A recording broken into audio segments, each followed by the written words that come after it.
Hello, and servus from Munich. My patience has finally been rewarded. This flippin' Catasetum opened its blooms at last. And filming it is very awkward. I had to put the pot onto this box here so that I don't have to crawl around the floor trying to capture this spike here, which is very long and pendulous. Just to give you a scale or a reference, this is the bloom compared to my hand. They are huge. Yeah, it's quite an even mix between the Ten Dragons parent and the incurvum parent. The lip is very similar to the incurvum, whereas the overall shape and of the flower and the coloring of the petals and sepals is much like the Ten Dragons parent, although not as dark. It's more of a brownish red with green patterning on it. So I'm quite pleased. I'm very pleased, actually. You can see a more recent bloom. The lip curls back, and what I find very cute is that this sepals or petals or whatever the heck they're called are curling upwards, so they look like little bunny ears. It's quite funny. And I hope the camera picks it up. Maybe here. Ugh. This... Don't get too close. This hair-like stringy bits in the flowers are the trigger hairs for the pollinia. These are male blooms. And Catasetums are quite crazy things, because they shoot out their pollinia and to glue them onto a bee's back,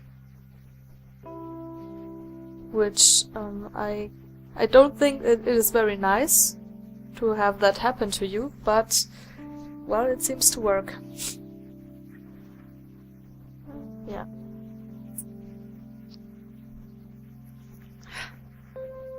Quite in awe. I hope they will last at least 2 to 3 weeks. Unfortunately, that's one downside of Catasetums. They only bloom for 2 to 3 weeks once a year. But with mine here, the second spike is coming and is coming along very nice. There are, let's say, 3, 4, 5, 6, 7, maybe 8 buds on that. And maybe if this spike is bent, this one will start, so I will get quite a good show. And we'll see how this is coming along. Yeah. And now this is gonna be difficult, but there it is. My Sedirea japonica is also opening its blooms. Will take maybe another 2 to 3 days until the blooms are fully open and develop their lovely fragrance. That's what I'm looking most forward to. It's the fragrance of this. Now, some people might say that the coloring and the patterning of those particular blooms here are quite boring and dull, but yeah, I don't care. I like them. I actually like Sedirea japonica more if they don't have such a heavy barring and patterning on it. And are mostly creamy white and have some spotting on the lip. But yeah. 5 buds on this. On the other one, there are a few more. They have 8 to 9 buds. And it will be interesting to see how the other one comes out. I've never seen it bloom, the other plant.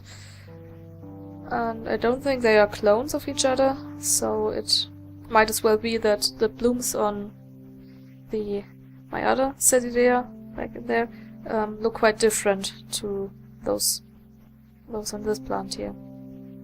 But yeah, very good news.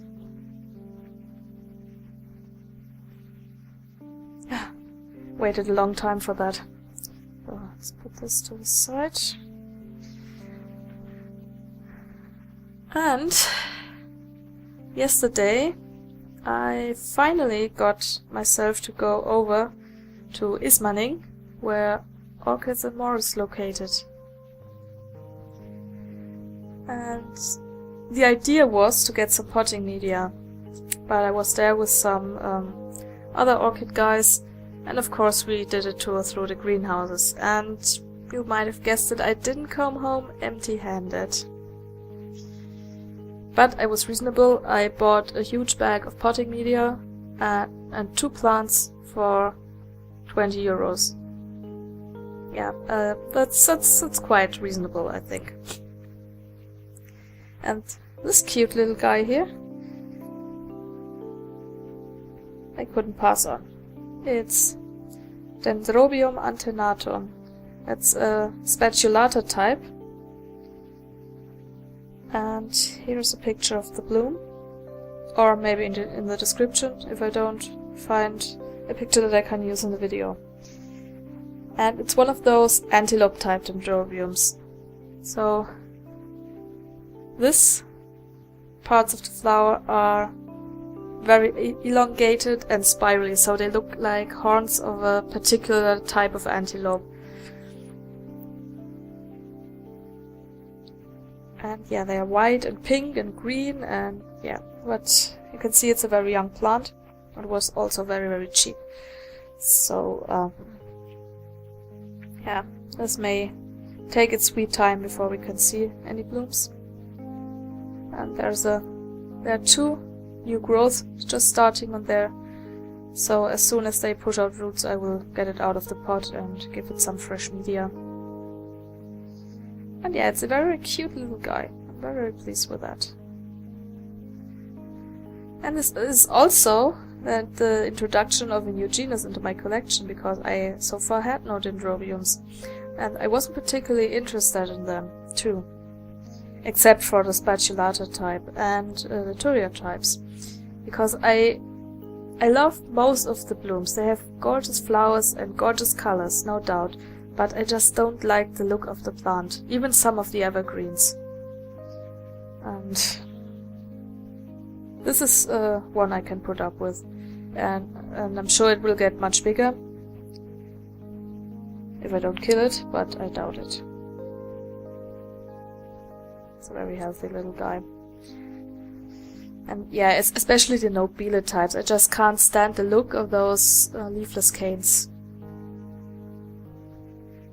Especially in a house environment. If I had a greenhouse, that would be a different story. But in a house, I think they just look very untidy and ugly. So yeah, even though I love the blooms of most of those kinds of Dendrobium. But yeah, I'll go with some of the evergreen ones. So I mentioned I bought 2 plants. So what's the other one? Well, there's another Dendrobium, and Roger, you might recognize this, although this thing came without a tag.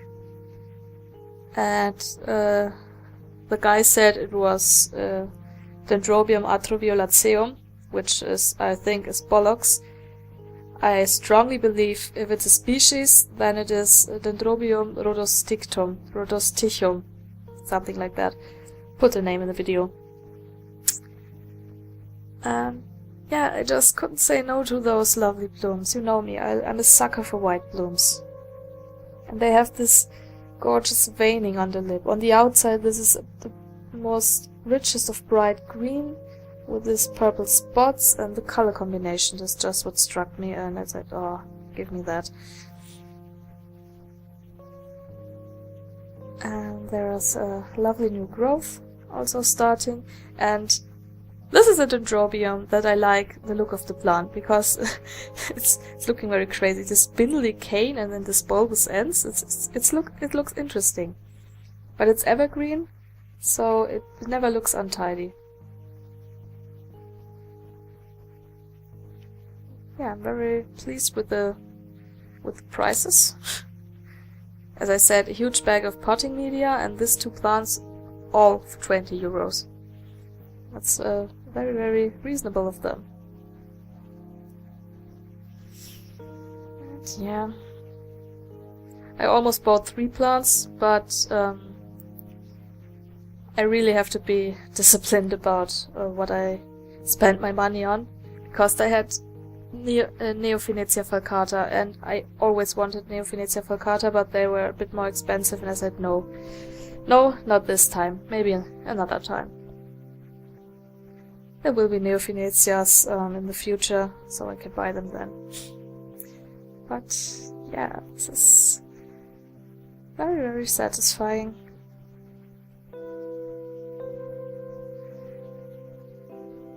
And I had a bit of a hard time, so maybe this was a bit of a comfort buy, but I don't care. I just had to have those plants. And there are 2 little plants, they won't even get noticed. And they're just continuous growers, so I don't have to be fussed about resting them in the winter or something. They just grow on, and hopefully will give me with more of this beautiful blooms, and this guy here will grow strong and healthy and make some gorgeous bloom displays. But we'll see. So, and last but not least, I had some more things to show you. Excuse the mess, I just finished repotting. This Beallara here, I showed you because it had these black spots, which I think is a fungal infection, but I think it has one, because it doesn't spread anymore. I haven't actually sprayed it because I just was too lazy to buy a fungicide, and this was kept separate anyway, so I thought, yeah, swim or sink plant. But it decided to swim. And look at this nice plump bulb here. For reference, this is the old bulb that it came with, and this is at least 2 or even 3 times bigger than the older bulb, so yeah. And in one of the leaf axils, if you can call it like that, I found a new growth. Pretty sure it is just a new growth and not a flower spike, but it's a very young plant. There's no need to flower yet. Yeah. Beallara chose drum.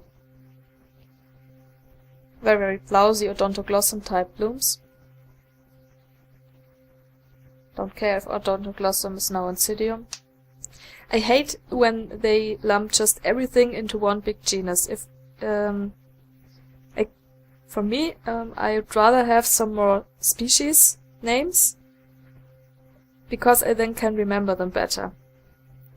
Because everyone, if you tell something odontoglossum, everyone knows what you're talking about. And now Oncidium is just such a vast genus now.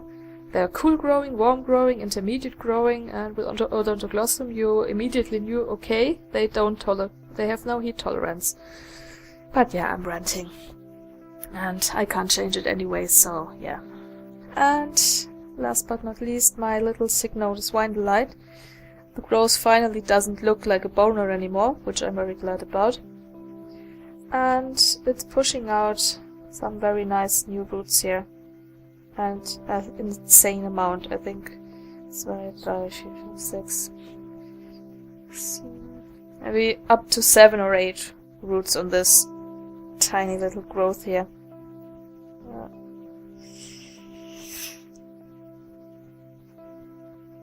Yep. The other nubbin, which was supposedly a flower spike, has just stalled and has been doing nothing over the last weeks, but I think it's more important for this plant to grow a new growth, and maybe then in the fall, when it's the right time, it can bloom on this new growth. At least I hope so, because it seems quite happy here. And it doesn't normally live in there, but I just put it in there for some reason yesterday, because I was cleaning up a bit. And yeah. And to end this video, not with a messy stovetop, but some nice imagery, I'll just show you my Catasetum bloom, my pride and joy again. And say thank you very much for watching. Hope you enjoyed it. And maybe see you next time. Bye bye. Take care.